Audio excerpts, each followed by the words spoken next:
6월 15일 월요일 대한항공 주가는 단 하루 만에 13.16% 뛰어올라 종가 3만 원을 찍었습니다. 기존 52주 최고가였던 29,750원을 가볍게 뚫고 새로 쓴 신고가였습니다. 같은 날 아시아나항공이 12%대, 제주항공이 25%대, 티웨이 홀딩스가 거의 30%까지 치솟으면서 국내 항공주 전체가 일제히 불을 뿜었습니다. 코스피 지수 역시 개장과 함께 매수 사이드카가 발동될 만큼 치솟아 5.20% 오른 8,545.98로 마감했는데, 이는 올해 발동된 매수 매도 사이드카가 26번째를 기록하며 2008년 글로벌 금융위기 당시와 같은 횟수에 도달한 날이었습니다. 이날 개인은 코스피 전체에서 1조 원 넘게 팔아치우며 차익을 실현했지만 외국인과 기관은 거꾸로 사들였는데, 이 구도는 다음날 대한항공에서도 똑같이 되풀이됩니다. 방아쇠는 전쟁의 끝이었습니다. 현지 시간 14일 오후 도널드 트럼프 미국 대통령은 자신의 소셜미디어를 통해 이란과의 합의가 마무리됐다는 소식을 전했고, 이란 외무부 차관도 레바논을 포함한 모든 전선에서 영구적이고 즉각적인 종전이 선언됐다고 맞받았습니다. 지난 2월 28일 미국과 이스라엘이 이란 전역을 기습, 공수배 최고 지도자 하메네이까지 제거하면서 시작된 전쟁이 106일 만에 일단 멈춰선 셈입니다. 호르무즈 해협은 통행료 없이 전면 개방되고, 트럼프 대통령은 세계의 유조선들에게 다시 엔진을 가동해 석유가 흐르게 하라고 말했습니다. 소식이 전해진 직후 브렌트유는 3.9%, WTI는 4.8% 떨어지며 석 달 만에 가장 낮은 수준까지 미끄러졌습니다. 유가 하락이 유독 항공주에 폭발적으로 반영된 이유는 그동안 항공사들이 겪은 고통의 크기에 있습니다. 전쟁이 길어지던 지난 4월, 대한항공 우기용 부회장은 인직원 서한에서 그달 급유 단가가 갤런당 450센트까지 오를 것이라고 밝혔는데, 이는 사업계획상 기준 유가였던 갤런당 220센트의 2배가 넘는 수준이었습니다. 회사는 4월부터 전사적 비상경영체제로 전환했고, 5월 국내선 유류 할증료는 평소에 4.4배까지 치솟아 역대 최고치를 기록했으며, 2월 국제선 유류 할증료 역시 27단계라는 가장 높은 구간을 그대로 유지하고 있었습니다. 국제항공운송협회는 중동 전쟁으로 항공료 가격이 70%나 폭등했다며 올해 전 세계 항공사들의 순이익이 반토막 날 수 있다고 경고하기도 했습니다. 5월 중순까지도 휴전 전망은 흐려져 브렌트유가 다시 배럴당 107달러를 넘어서는 등 시장은 종전을 거의 포기한 분위기였습니다. 그런 흐름 속에서 터진 6월 14일의 합의 소식은 그만큼 시장에 강하게 꽂힌 것입니다.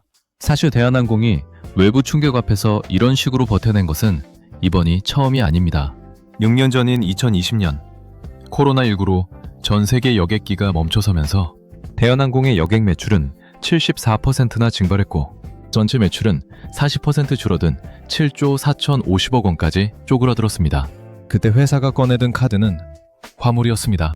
국내 최초로 보잉 777 여객기의 좌석을 통째로 뜯어내 화물기로 개조했고, 화물기 가동률을 전년보다 25% 끌어올리면서 화물 매출을 2019년 2조 5,575억 원에서 4조 2,507억 원으로 66% 키워냈습니다.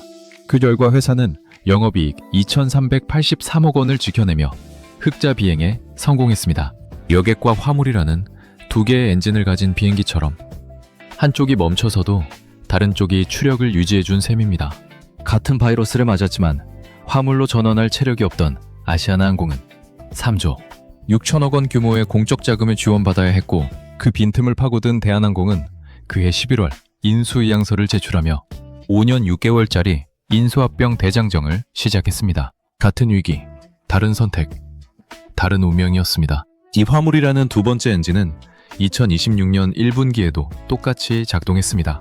4월 13일 발표된 잠정 실적에서 매출은 전년 동기보다 14.1% 늘어난 4조 5,151억 원으로 1분기 기준 역대 최대를 갈아치웠고, 영업이익은 47.3%나 뛴 5,169억 원을 기록했습니다. AI 투자붐을 타고 반도체와 서버, 장비를 실어 나르는 항공화물 수요가 몰리면서 화물 운임이 코로나19 이후 가장 높은 수준까지 치솟았고, 이 운임 강세가 2배로 뛴 유가 부담을 상당 부분 상쇄해줬다는 것이 6월 12일 KB증권 리포트의 진단이었습니다.